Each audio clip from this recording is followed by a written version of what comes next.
What if everything you believed about God was wrong? What if he doesn't exist at all? And we're just atoms pretending to matter? Or worse, what if we've spent our lives ignoring something greater than ourselves, something real, something eternal, and now it's too late to go back? Today, faith is fading, science is louder, and truth feels negotiable. But beneath the noise, beneath the doubt, one question remains, silent, haunting, unshakable. Does God really exist? And if he doesn't, what happens next? Welcome to the God Question. What if God doesn't exist? It's a question that can shake the very foundation of everything we believe. For some, it triggers quiet curiosity. For others, fear, anger, or even denial. But no matter who you are, whether you sit in a church pew every Sunday or spend your nights looking through a telescope, this question eventually finds its way into your thoughts, because it's not just about God. It's about everything that follows if the answer is no. Who are we? Why are we here? What is good? What is evil? And what, if anything, waits for us after death? Let's be honest. People don't usually ask this question in public. We might debate religion over coffee or argue philosophy in a classroom, but when it's just you, lying awake in the dark, that's when this question gets personal. That's when it becomes real. Even the most devout believers have had moments of doubt. And even the most hardened atheists have looked up at the stars and felt something they couldn't explain. So let's not avoid the question. Let's walk right into it, with open minds, with honesty, and with courage. We'll look at it from every side, not to win an argument, but to discover the truth.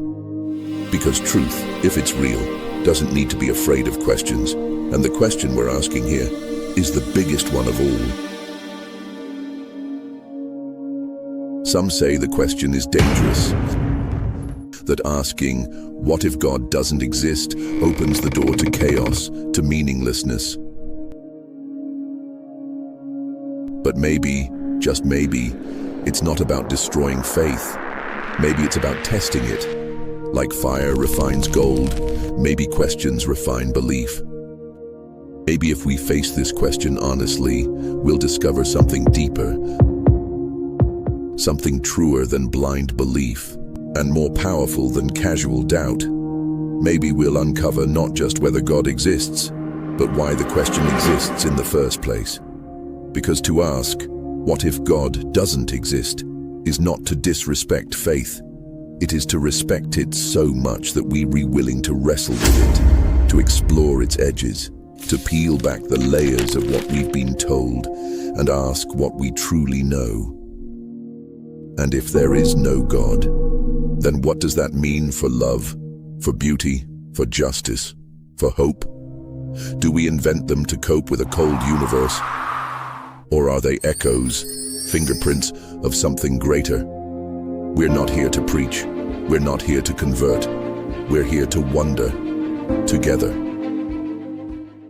Imagine a world where God never existed. No divine law, no higher purpose, no cosmic design, just atoms, time, and chance. At first, that idea might feel liberating. No one watching you, no commandments to follow, no sin, no hell, no judgment. Just life, yours to live however you choose. But once the thrill of freedom fades, something colder moves in. A quiet emptiness, a chill behind the curtain of your thoughts. If there is no God, then is anything sacred? Is anything really right or wrong?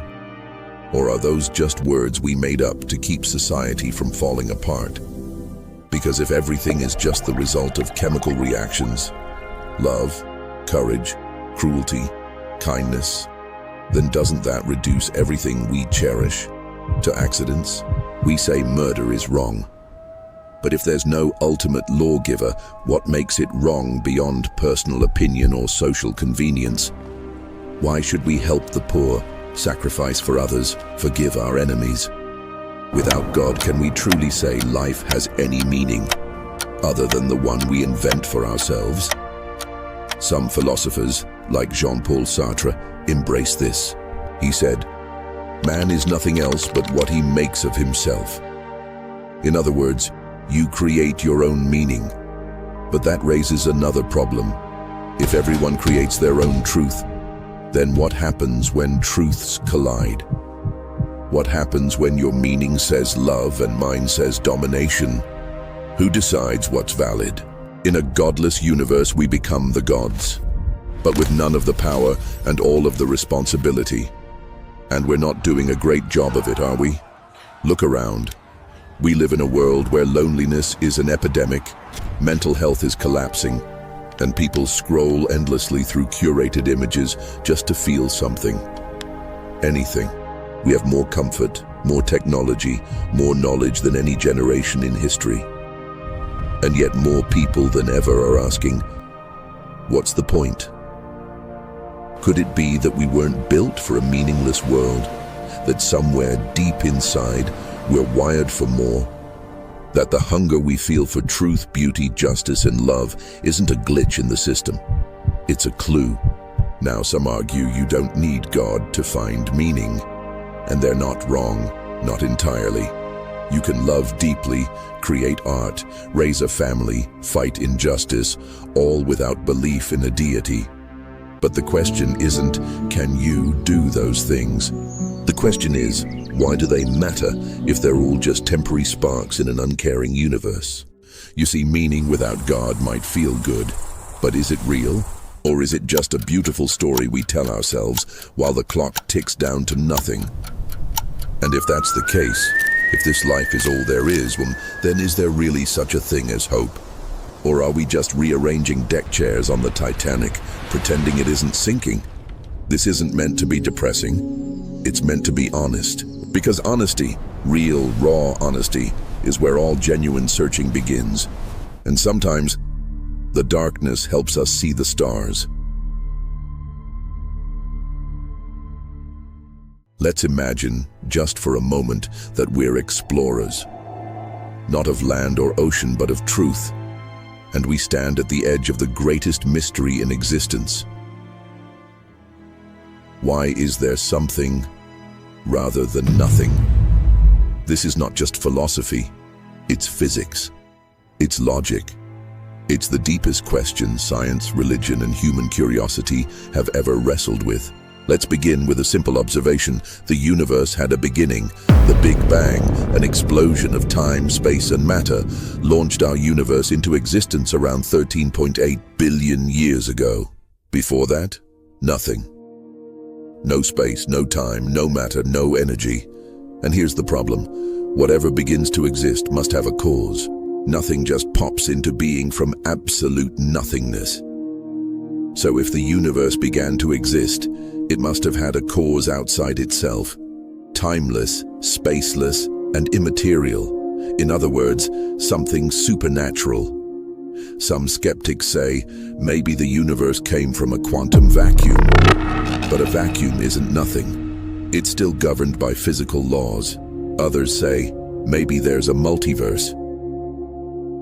But even if that's true, you just push the problem back. Where did that come from?